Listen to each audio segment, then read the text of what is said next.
హైదరాబాద్ పాత బస్తీలో మొహర్రం ఊరేగింపు సందర్భంగా త్రుటిలో ప్రమాదం తప్పింది. పీర్లను అంబారీలపై ఎక్కిస్తుండగా ఒక్కసారిగా ఏనుగు జనంపైకి దూసుకొచ్చింది. మావోటీల అప్రమత్తతతో సౌత్ జోన్ డీసీపీకి ప్రమాదం తప్పింది. ఇదే విషయానికి సంబంధించిన మరిన్ని వివరాలు మా ప్రతినిధి రాధాకృష్ణ అందిస్తారు. రాధాకృష్ణ, చెప్పండి, మొహర్రం ఊరేగింపులో ప్రమాదానికి సంబంధించి వివరాలేంటి? అంబిక, జూ పార్క్ నుండి తీసుకువచ్చిన రజని ఏనుగు పైకి ఆలంలో ఎక్కించే సమయంలో ఒక్కసారిగా కొంత ఆందోళన ఉద్రిక్తత చోటు చేసుకోవడం జరిగింది.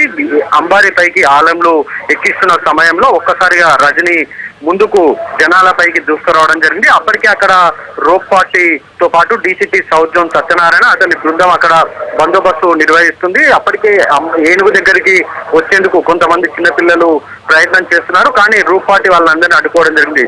ఒక్కసారిగా ఆలంలో బయటికి వచ్చిన వెంటనే షియా ముస్లింలు అందరూ కూడా రక్తాన్ని ఏరులై పారించడం అనేది ఆనవాయితీగా వస్తుంది. ఆ క్రమంలో వాళ్ళంతా కూడా ఒక్కటసారిగా తమ శరీరంపై గాయాలు చేసుకోవడం జరిగింది. ఆ రక్తం మొత్తం కూడా రోడ్డుపైకి పారుతున్న క్రమంలో ఆ ఏనుగుకి ఆక్సిజన్ అందకపోవడంతో ఒక్కసారిగా ముందుకు దూకింది. అక్కడ ఉన్న కొంతమందికి పైకి దూసుకెళ్లే ప్రయత్నం చేయగా వెంటనే అక్కడ ఉన్న వాళ్ళు స్థానికులు, అక్కడ ఉన్న నిలబడి ఉన్న వాళ్ళందరూ కూడా స్థానిక పక్కనే ఉన్న ఇళ్లలోకి వెంటనే పరిగెత్తడం జరిగింది. దీంతో పెద్ద ప్రమాదమే తప్పింది. అప్పటికే అక్కడ సౌత్ జోన్ డీసీపీ కింద పడిపోవడం కూడా జరిగింది.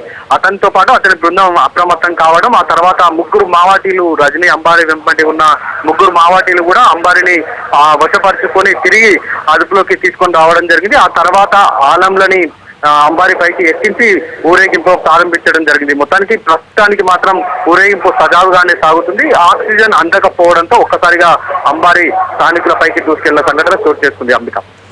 Right Radhakrishna, thank you.